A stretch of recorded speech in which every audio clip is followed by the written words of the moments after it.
would add to Maria's account that when Carol and I got here without passports, it actually was a very nice gesture on the part of the Irish government to arrange it, because they knew that I was coming here as a guest of Amnesty International to speak at a campaign they were conducting, condemning the government for its participation in the globalized terror campaign at Shannon Airport. But they went ahead anyway. Well, you've seen the title, I guess. It's a question: can civilization survive really existing capitalism? In referring to really existing capitalism, I have in mind what really exists and is called capitalism, though whether that's what it should be called is another question. And the United States is the most important example for obvious reasons. The term itself, capitalism, is vague enough so that it can cover a great many possibilities.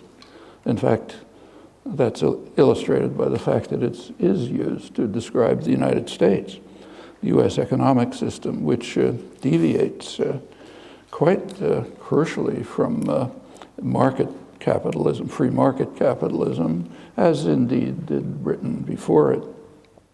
And in fact, every other developed society. The only societies that could authentically be called capitalism are the ones that had free markets rammed down their throat by imperial powers. They're what we now call the third world, not least for that reason.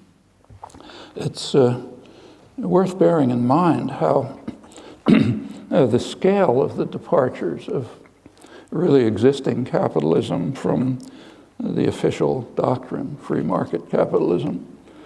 So keep to the United States to mention just a few examples.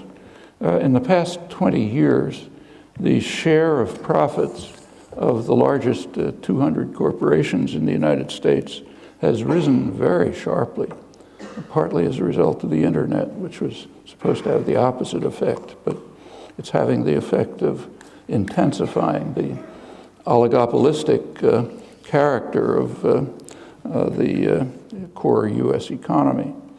So and in another sector, the largest banks with trillions of dollars of assets have repeatedly merged to become still larger.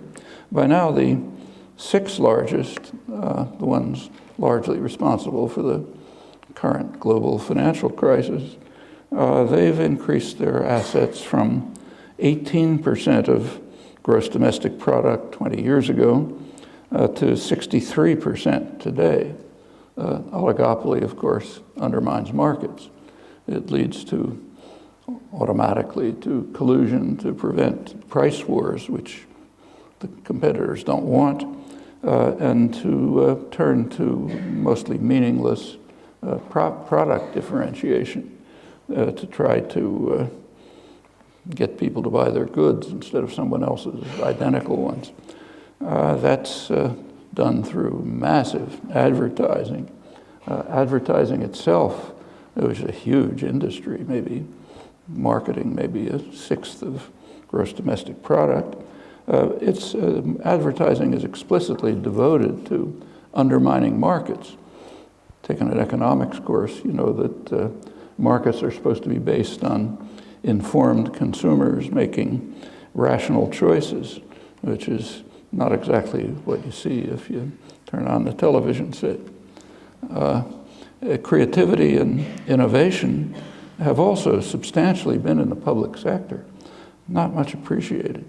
So turn to Alan Greenspan, back in the days when he was still revered as Saint Alan. That was before the crash that was caused in no small part by adherence to the fundamentalist market doctrines that he preached. Back then, in his glory days, he gave a speech to editors in which he extolled the wonders of our free market system, with a system of free enterprise, based on entrepreneurial initiative and consumer choice. But he made a mistake. He actually listed examples. Every example that he listed was a textbook case of the crucial role of the state sector all the way through. There was actually one exception, which was an instructive one in itself, namely transistors. Transistors were developed at a private laboratory, Bell Telephone Laboratories. And the lab was a great lab for a long time. That's when AT&T had a government-insured monopoly over telephone service, so it could therefore impose monopoly pricing, had great resources, it could use them to establish a terrific lab. As soon as the company was broken up, the lab had to be dismantled. It's still there, but it's now devoted to the short-term applications for the industry. Furthermore, the transistor development, though it did take place in the lab, was based extensively on wartime technology, Second World War technology, which is, of course, all in the state sector. And there was no market for high-end transistors. They were much too expensive. So therefore, the government bought 100% of them. Procurement, incidentally, is a major form of government subsidy to industry. Actually, there's a kind of an analog here in the way the core sectors of the Irish economy have developed.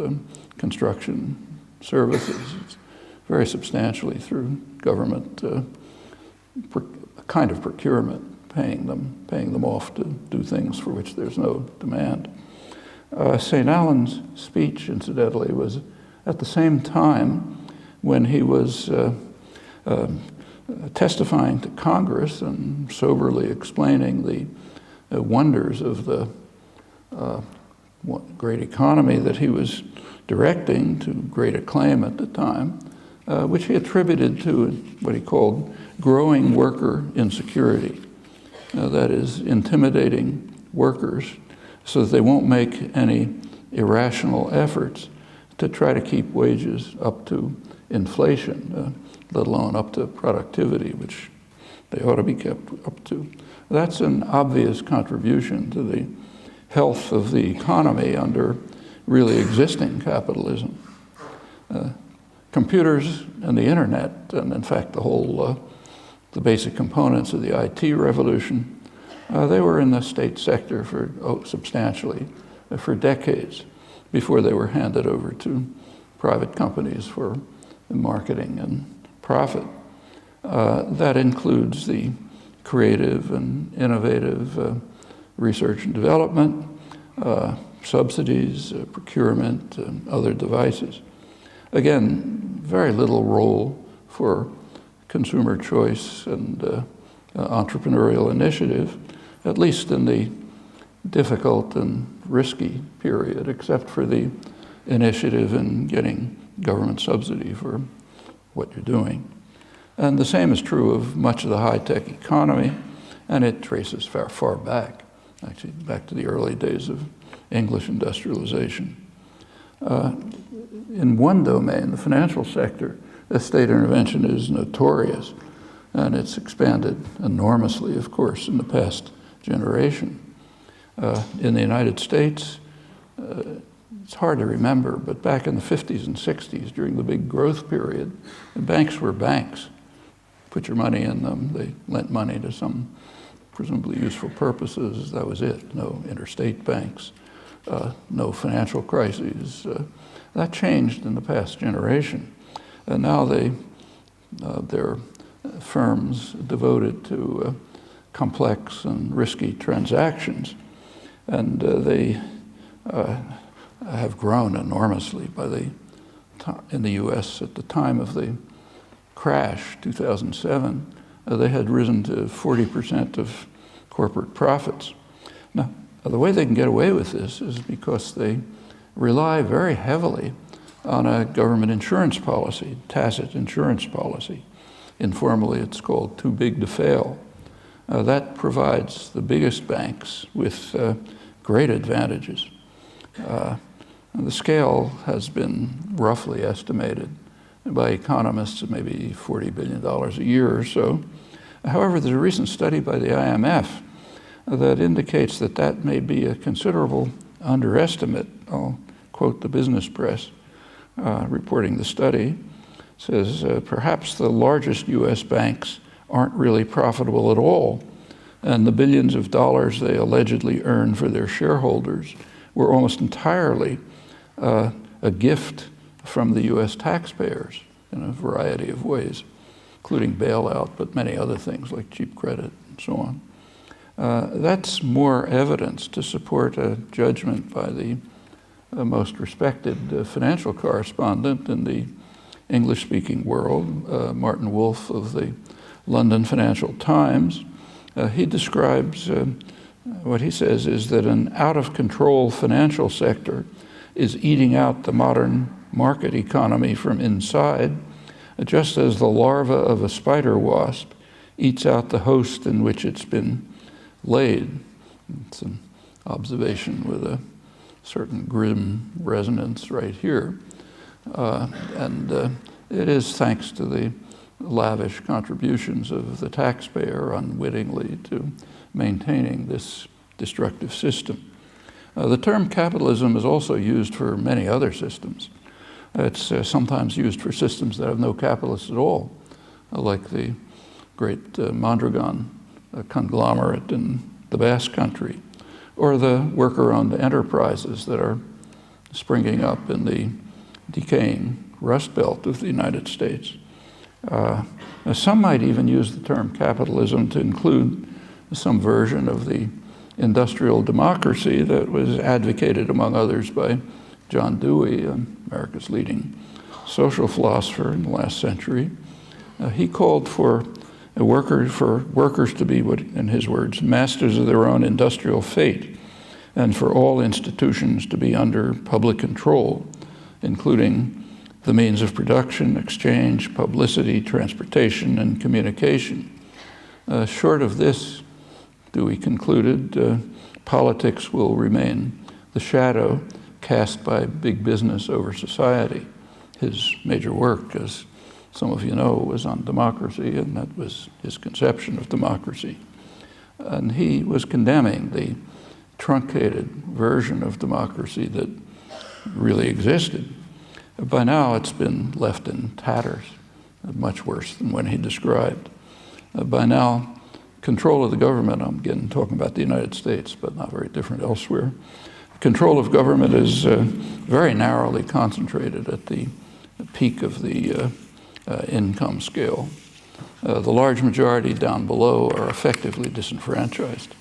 That's been shown pretty well by just mainstream political science. It's one of the major topics is investigating the very rich poll data, so you know what people think, and of course you can take a look at policies so you can compare them. And recent research right in the mainstream estimates that the lower 70% on the income wealth scale have essentially no influence on policy. So they are effectively disenfranchised. Influence increases slowly as you move up the rest of the scale. When you get to the very top, they get what they want. There's always been a lot of truth to that, but it's increased enormously during the past 30-odd years of the neoliberal period, really an assault on the population. Very harmful just about everywhere it's been applied. You've suffered from it here. The current political economic system is actually a form of plutocracy. It's very misleading to call it democracy. Diverges radically from democracy, if by democracy we mean political arrangements in which what the public thinks has some influence on policy.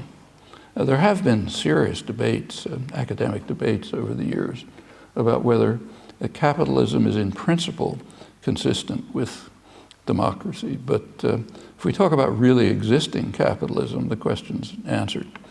Certainly not. Really existing capitalist democracy for short, RECD, you can pronounce it RECT if you like, they are radically incompatible. That's easily demonstrated. For reasons to which I'll return, it seems to me unlikely that civilization can survive the really existing capitalism and the sharply attenuated democracy that goes along with it. Now, an important question is whether actual democracy, functioning democracy, might make a difference. Well, it's hard to speculate about non-existent systems, but there's some reason to believe that it would. So let's just keep to the most critical, immediate problem that civilization faces. There's plenty of them, but this is the primary one, environmental catastrophe. Policies and public attitudes differ quite sharply in the United States. That's commonly the case under RECT, but strikingly in this case. Actually, there's an issue of the last issue of the Journal of the American Academy of Arts and Sciences, which goes into this. I'll read some quotes. The researchers found that 109 countries have enacted some form of policy regarding renewable power, and 118 countries have set targets for renewable energy. In contrast to this 100 plus, the United States has not adopted any consistent and stable set of policies at the national level to foster the use of renewable energy. Now it's not public opinion that's driving policy off the international spectrum. Quite the contrary. The public is much closer to the global norm than policy is, and much more supportive of actions to confront the likely environmental disaster that we're facing, maybe not too far off, could be lives of our grandchildren. Here's what the researchers found, the same issue. Huge majorities of the public have favored steps by the federal government to reduce the amount of greenhouse gas emissions generated when utilities produce electricity. In 2006, 86% of respondents favored requiring utilities, or at least encouraging them with tax breaks, to reduce the amount of greenhouse gases they emit. Also in that year, 87% favored tax breaks for utilities that produce more electricity from water, wind, or sunlight. And these majorities have been maintained up to the most recent studies. Very sharply different from policies, I just quoted. Well, the fact that the public is influenced by science is deeply troubling to those who dominate the economy and largely control state policy. And it's a very interesting current illustration of that. There's an organization called the ALEC, the American Legislative Exchange Council. It's a corporate-funded organization that writes legislation that they try to induce states to adopt. They have a new program. It's called an Environmental Literacy Improvement Act. The act is intended for schools K to 12, kindergarten to 12th grade. And the act, I'm quoting it now, the act mandates balanced teaching of climate science through these years. Balanced teaching is a code phrase that means teaching climate change denial in order to balance mainstream climate science. It's analogous to what's called balanced teaching that's advocated by creationists to enable the teaching of creation science in the schools. And in fact, legislation based on this act has already been introduced by a number of states. ALEC has plenty of clout because of the enormous corporate funding behind it. Of course, all of this is dressed up in rhetoric about the wonders of critical thinking, no doubt a fine idea, but you can think up better choices than an issue that threatens decent survival and by accident happens to contribute to corporate profits. The ALEC legislation is based on a proposal, a project of the Heartland Institute. That's a corporate-funded institute that's dedicated openly to rejection of the scientific consensus on climate change. The institute project calls for a global warming curriculum for K-12 classrooms. It aims to teach that there is a major controversy over whether or not humans are changing the weather. And in fact, there is a controversy. It's regularly reported in the media. On one side, you have the overwhelming majority of scientists, all the world's major national academies of science, all the professional science journals, the IPCC, the UN Intergovernmental Panel on Climate Change.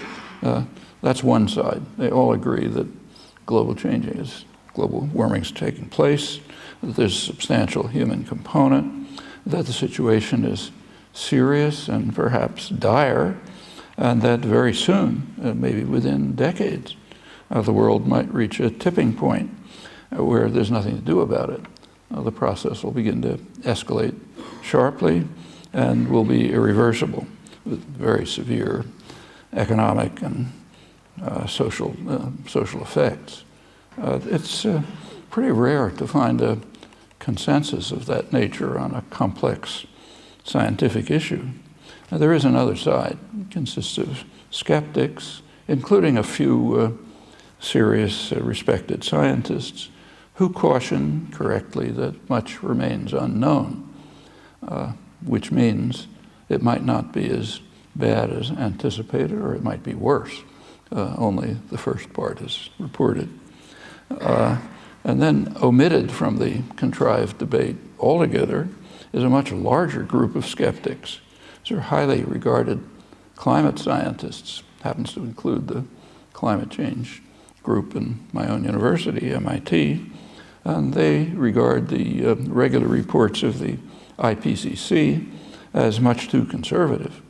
And they've been repeatedly proven correct, unfortunately, but they're not part of the public debate, although they're very prominent in the scientific literature. Well, the Heartland Institute and ALEC are just one part of a huge campaign by corporate lobbies to sow doubts about the near unanimous consensus of scientists that human activities are having a major impact on global warming with possibly ominous implications. And there's nothing hidden about the campaign. It's quite public. It's been openly announced. That includes, of course, the major lobbies of the fossil fuel industry. It includes the American Chamber of Commerce, which is the major business lobby, and others. The efforts of ALEC and the famous Koch brothers you've probably read about, however, are a fraction of what's underway. There's a great deal more which is concealed in complex ways. Every once in a while, something leaks out. There was a story in the London Guardian recently by Suzanne Goldenberg. She finds that conservative billionaires used a secretive funding route to channel nearly $120 million, that's last year, to more than 100 groups casting doubt about the science behind climate change, helping to build a vast network of think tanks and activist groups working to a single purpose, to redefine climate change from neutral scientific fact to a highly polarizing wedge issue for hardcore conservatives. And the propaganda campaign has apparently had some effect on public opinion in the United States, which is a little more skeptical than the global norm, not much. But the effect is not significant enough to satisfy the masters, and that's why you have sectors of the corporate world that are launching their attack on the educational system in an effort to counter the dangerous tendency of the public to pay attention to the overwhelming conclusions of scientific research. A couple of months ago, there was a meeting of the Republican National Committee, if you read about it. One governor, Governor Bobby Jindal of Louisiana, warned the Republican leadership, his words, "We must stop being the stupid party. We must stop insulting the intelligence of voters." But ALEC and its corporate sponsors disagree. They want to go much farther, turning it into the stupid nation. And they're doing it for quite principled reasons. And these are rooted in these central institutions of RECT. One of the dark money organizations that's funding climate change denial is a group called Donors Trust. It's also a major contributor to efforts to deny voting rights to poor blacks in the United States, poor generally. There's a good reason for that. It's perfectly sensible. They tend to be Democrats. And if you look at their attitudes, they even tend to be social democrats, welfare state measures and things like that. They might even go so far as to pay attention to science, unlike those who are trained properly in critical thinking by balanced teaching. And these efforts direct attention to another aspect of RECT, which is quite important. Roughly half the population in the United States doesn't vote. And if you look at the non-voters, it's skewed towards the lower end of the income scale, heavily in fact. And overwhelmingly, they identify themselves as Democrats, and their attitudes tend towards social democratic. There has been no serious inquiry into why they don't vote. Probably one reason is the many barriers that are placed in their way. These are modern versions of the old poll tax and other devices that were designed to keep the rabble in their place. But it's likely that one reason is that without studying the professional literature, they just know that their opinions don't matter, even if expressed in the ballot box. So why take the trouble? Well, turning to the most serious threat to decent survival, the major science journals regularly give a sense of how surreal is this corporate campaign to produce a stupid nation. So take Science, the major scientific weekly in the United States. A couple of months ago, it had 3 items, side by side, news items. One of them reported that 2012 was the hottest year on record in the United States. That continues a long trend. The second reported a new study by the U.S. Global Climate Change Research Program, which provided additional evidence for that rapid climate change is the result of human activities. They also discussed likely more severe impacts. And a third news item reported the appointments to chair the committees on science policy that were chosen by the U.S. House of Representatives. Now, the House of Representatives is overwhelmingly Republican, though the votes for House are overwhelmingly Democratic. Last election was striking. That's another consequence of the shredding of the political system. Well, there are 3 chairs. All 3 of them deny that humans contribute to climate change. 2 deny that it's even taking place. The same issue of the journal has a technical article with new evidence that the irreversible tipping point may be much closer than anticipated. That was followed a couple of weeks later by another report in Science that underscores the need to ensure that Americans become the stupid nation. This report provides evidence that even slightly warmer temperatures, less than anticipated, could start melting permafrost, which in turn could, it's well known, could trigger the release of huge amounts of very dangerous greenhouse gases, worse than carbon dioxide, which are trapped in ice. So it's best to keep to balanced education, at least if you can face the grandchildren whose lives you're destroying. Well, within RECT, it's extremely important as an institutional necessity that the U.S. become the stupid nation, not misled by science and rationality, in the interests of short-term gains of the masters of the economy and the political system. That's not easy to change because it's built into the institutional structures of the society. Actually, these same people who are making these decisions in their individual lives may be contributing to environmental groups. They can read the science journals as well as anyone else. But in their institutional function, they're bound by the structure of those institutions, which again makes it very hard to change and explains why policies like this are necessary. And the drive for stupidity goes well beyond climate change. So federal funding for fundamental R&D, research and development, has been dropping sharply as a share of GDP as compared with other countries.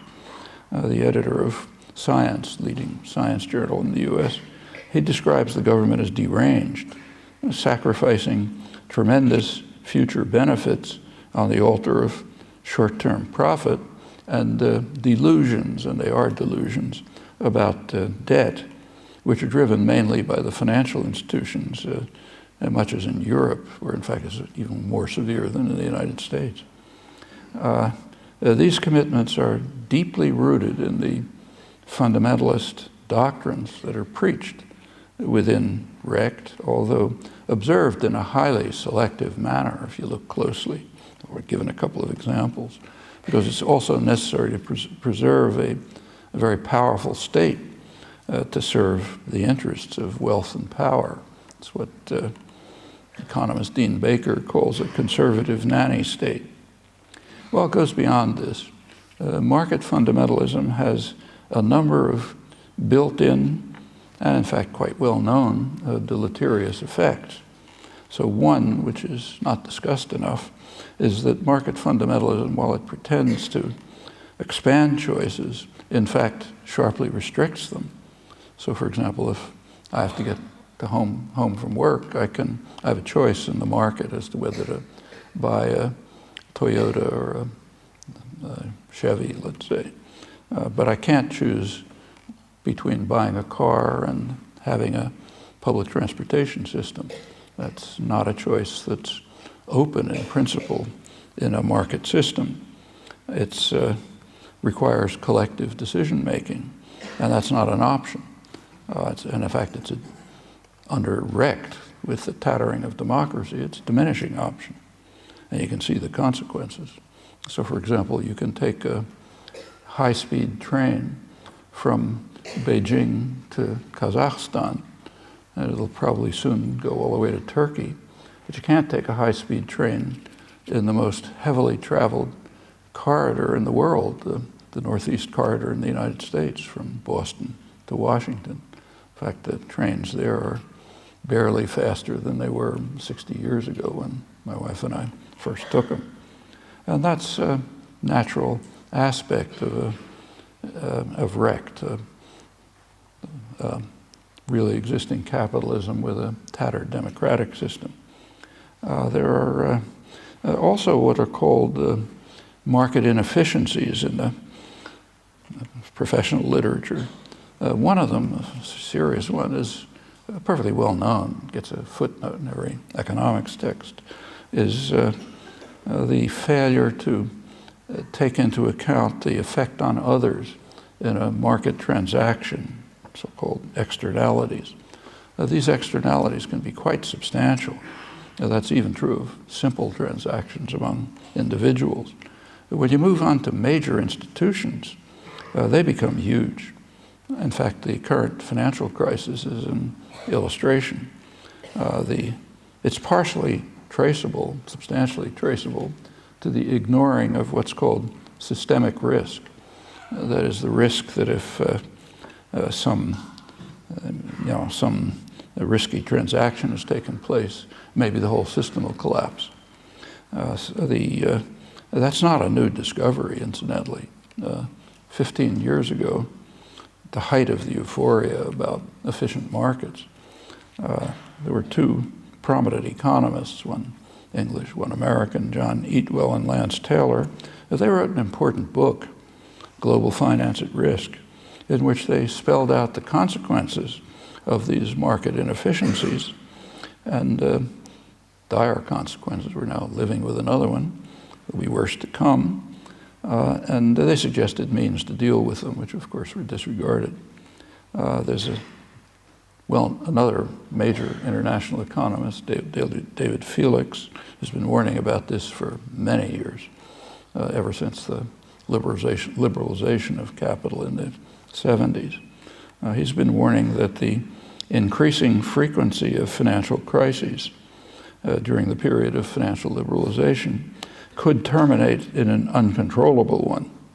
And he had good arguments for it. In fact, there was plenty of evidence that was beginning to happen. But these voices were unheard during the corporate-sponsored deregulatory rage with, incidentally, the intellectual backing of theses about efficient markets and rational behavior that had no empirical basis, but were proclaimed with great confidence within the economics profession between every two market collapses. The minutes of the Federal Reserve, the U.S. Central Bank, which are released after 5 years. It's quite an open society, the U.S. You can learn a lot about what's going on. They've just released the 2007 transcripts, and they make interesting reading. 2007, the whole system was crashing. But here's a group of very distinguished economists and major banking system professionals. They couldn't see that the huge housing bubble, which is based on no economic fundamentals, by then had reached $8 trillion of meaningless paper money, that it was happening. There's nothing in the transcripts to recognize what's happening before their eyes. And there's a good reason. There's a religion. The religion is market fundamentalism. It preaches that markets are efficient and investors are rational. So what's happening can't be happening. So therefore we march ahead into the next disaster. Well, after the predicted disaster occurred, there were a few people predicted it, leading economists, again, right in the mainstream, reported what they called an emerging consensus on the need for macroprudential supervision of financial markets. That is, paying attention to the general stability of the financial system and not only its individual parts. Two prominent international economists stated that there's a growing recognition that our financial system is running a doomsday cycle. Whenever it fails, we rely on lax money and fiscal policies to bail it out. This response teaches a lesson to the financial sector. Take large gambles, get paid handsomely, and don't worry about the costs because they'll be paid by taxpayers.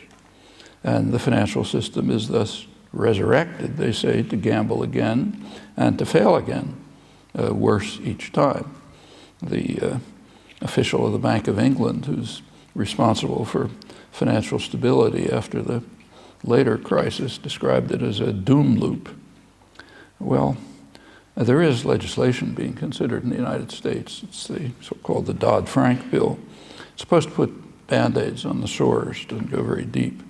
But it's, as always, being whittled down by armies of corporate lobbyists who are not countered.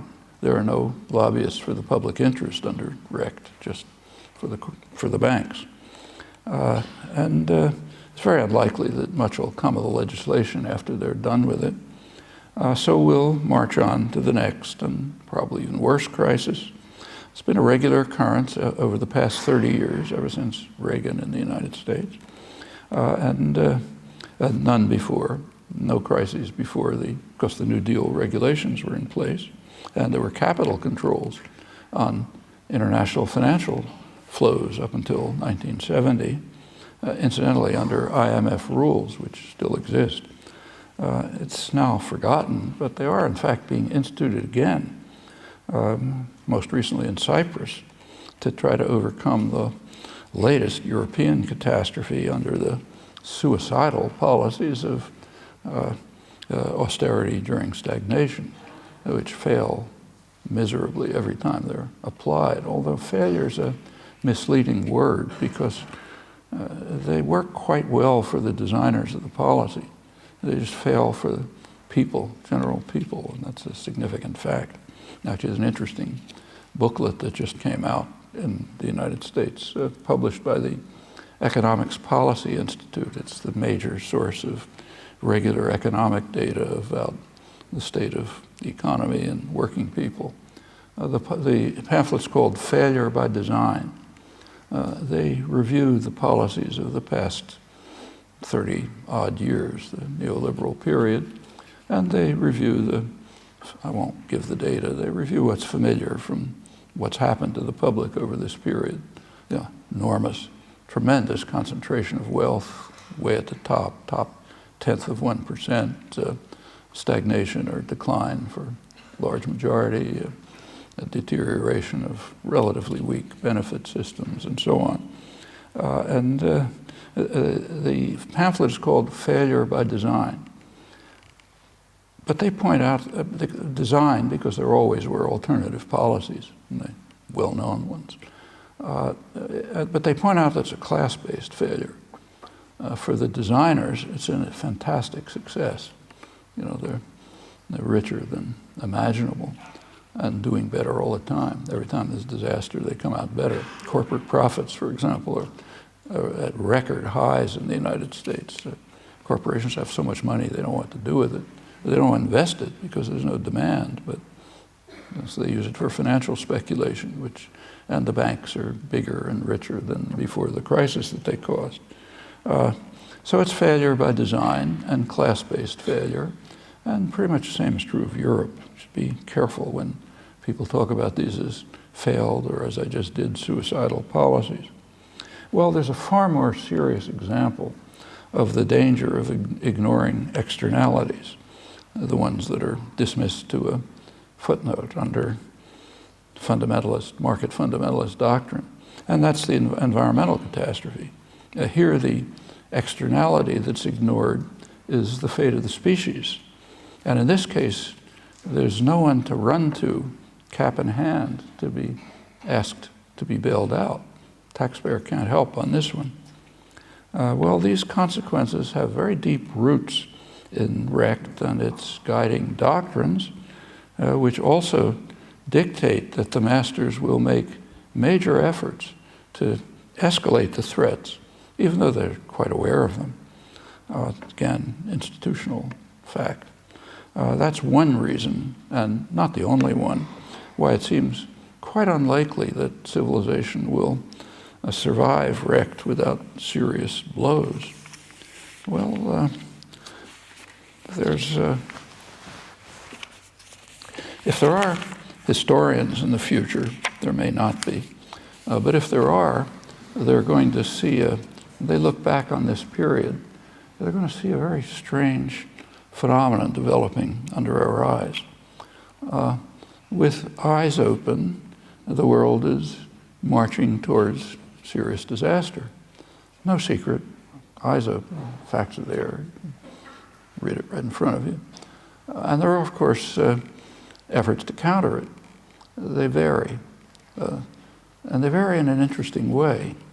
The most far-reaching efforts to counter the crisis are found in pre-industrial societies, what are called primitive societies, where they don't have the benefit of education.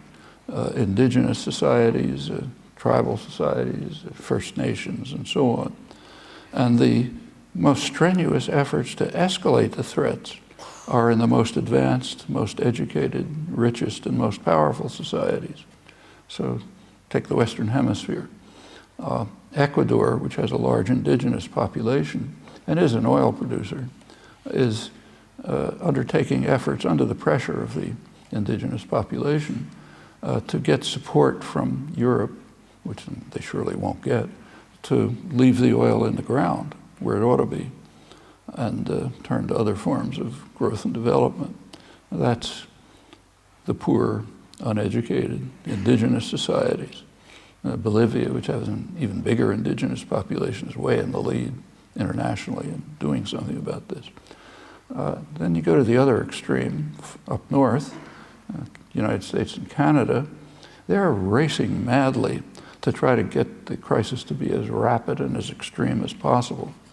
That's what's called, you read the enthusiastic, euphoric reports about a century of energy independence, which are all over the newspapers, including the financial newspapers, and both political parties agree it's really a great thing. We're going to have 100 years of energy independence by trying to get every drop of fossil fuels out of the ground, including things like Canadian tar sands, which are extremely damaging to the environment, the local and, in fact, global environment. But we got to do that. And the energy independence is almost totally meaningless. So we have to make sure that the crisis is as quick and bad as possible. All of these euphoric discussions don't raise the question, what's the world going to look like in 100 years? That's somebody else's business. Within RECT, you don't ask that question. Well, that's the scene that a future historian will see, if there is one to look back, and it'll be a pretty striking one. And it's up to us, actually, to decide if that scenario is going to happen. It's very imminent. Thanks.